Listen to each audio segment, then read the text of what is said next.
70 matric pass করছি আর 72 intermediate করিনি। আর বিয়ে শাদী করছিলাম, ওই 72 বিয়ে শাদী করছি। ভোটারও আমি ছিলাম শেখ সাহেবের আমলে। আগে তো আমাদের সম্পত্তি উড়িয়েতে ভালো ছিল, সেটা নদীতে ভাঙিয়ে গেছি সব। এগুলো আমার কার হিস্ট্রি বাবুল চেয়ারম্যান তাই জানে, চাচা ভাইসটা আমরা মনে করেন। এই যেখানে এখানে বাপে আনা জমি রাখছিল এটি কালীবাজার পাশে, ওই সেটি আসি বাড়ি করি আছি আর কি। আমার বাপ মাও মারা গেছে এখানে। রিক্সা চালাই, 3 বেটা আছে, 3টে মেয়ে। 3 বেটা ঢাকার কাজ করে, আর মেয়েগুলো তো বিয়ে শাদী দিছি।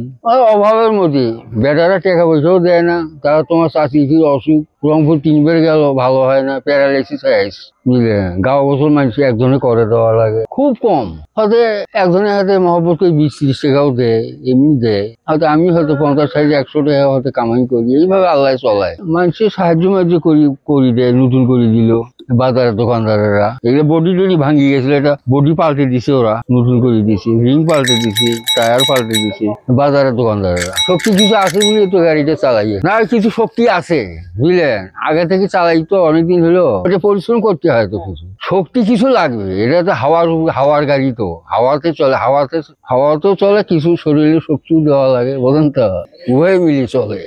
এর আগের বেলা যখন গাড়ি ফাঁকা হয় তখন দুটো একটা খেপ পাওয়া যায়, তো 10 টাকা দেয়, 20 টাকা দেয় না। দিনে তো যেত গাড়ি, দিনে রিক্সা কেউ চলবে না। আজকে আমি মনে করেন যে দুপুরের পরে আসি গাড়ি না ভালো করছি, এই যে প্যাংটা নাগাছি এটা করিয়ে মনে করেন 3-4 ঘন্টা বসিয়েছিলাম বাজারত, 1 পয়সা কামাই করে পারি, কেবল 10 টাকা সাইড করলাম এই একটু আগে তো যে মনে করেন সংসারই করছি। আমার সম্পত্তি ছিল, নদীর মধ্যে ভাঙি চুরি গেছি, জমিন ছিল, গরু বছর ছিল। আমরা তো কামলা কিচেন খাটাছি, 40 বিঘে ছিল, 2 অংশ, মানে চাচার হাফ আমার হাফ, সেই নদীর মধ্যে এখন গেছি। তখন আমি মেট্রিক পাস করছি, তখন আমরা ওখানে উড়িয়েতে ছিলাম।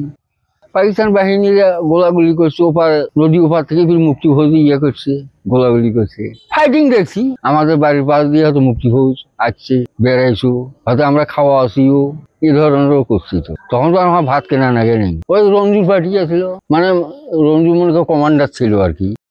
তা আমি তো সওয়াল করি না তো পর্যন্ত, মানুষের আগ্রহ করিয়ে দেখিয়ে হয়তো মহব্বত করি একটা করে, বুঝুন তো, আমি আর চাই না অবশ্য।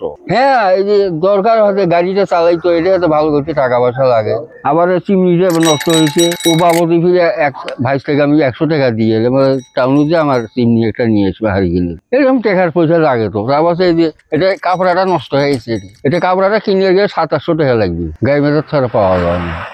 আমরা একাডেমি হাই স্কুলে পড়ছি, বাবলু চেয়ারম্যানও পড়ছি academy high school, Mahtab chairman, সব একাডেমি হাই স্কুলে পড়ছি আমরা। হেডমাস্টার ছিল জাহের মিয়া, ওখানে বাড়ি, স্কুলের পাশে বাড়ি। কলেজ তো সরকারি, ওই যে সরকারি হওয়ার আগে গাইবান্ধা কলেজ। আমাদের লেখাপড়া পরে হইলেও সরকারি, দলবদ্ধ হয়ে আসছি আমরা। কইলাম না, মহাতাব চেয়ারম্যান, বাবলু চেয়ারম্যান, আরো মেলা সব দলবাদী স্কুলও যাচ্ছি, হাই স্কুলত। আবার ছুটির শেষে একসাথে সব গেছি, দলবদ্ধ ছিলাম। করি এগুলো দরকার ছিল না, বুঝলে না। বাপেরও কথা আমার সম্পত্তি আছে, আবাস তৈরি খাইলে আমার অত ঠেকা নেই, বুঝলেন তো। সব ভাঙছি, আমাদের পুরাতন ভিটে বাড়ি সব ভাঙিয়েছি নদী চুরি, ওইগুলো সব নদী ওখানে ছিলাম। পরে এটি আইছিলাম, ওখান থেকে আবার জমি না আসছিল আমার বাপে, তো পরে এখানে 2 বেটা টাকা পয়সা দেয় না, খালি ছোট বেটা আইলে 200-400 টাকা দেয়। আগামীতে আসছিল 400 টাকা দিয়ে গেছিল। তো আজকালের বাজারে 400 টাকা 500 টাকা তো কোনো কাজের নয়। বেটিরাও তো সাহায্য করে না। এক বেটা চাকরি পেয়েছে, ম্যানেজার হয়েছে পুলিশের সমিতি, তাই তো সাহায্য করে না। আক্ষেপ তো হয়, এখন কি করবেন ওরা যে বোঝে না। ওই বিকেল বেলা আসি, বেলা 2-এর আগে আসি, আর রাতে 12টার দিকে যাই বাড়ি। সে যে ভাড়া পাইনি 10 টাকা কেবল কামাই করলে। কালকে তাও 70 টাকা কামাই করছিলাম, একজনে 20 টাকা এমনি দিয়েছিল, আর একজনে 10 টাকা দিয়েছিল চাটা খাওয়া, উভয় মিলিয়ে 100 টাকা হয়েছিল। আজকে তো কেবল 10 টাকা।